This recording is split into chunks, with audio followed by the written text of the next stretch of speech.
أهلا بيكم في Literature with مريوم where we discuss literary analysis وازاي بنحلل الأدب.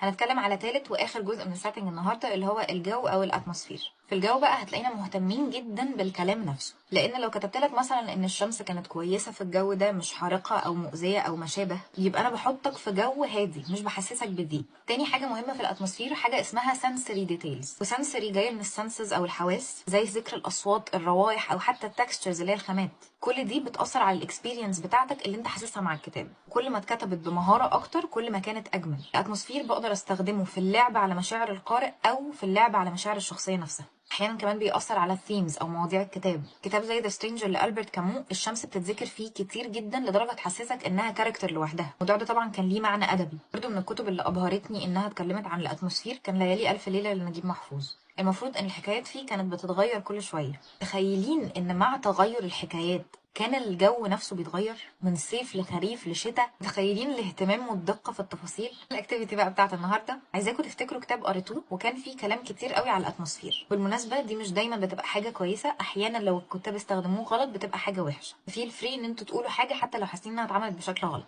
وبس كده.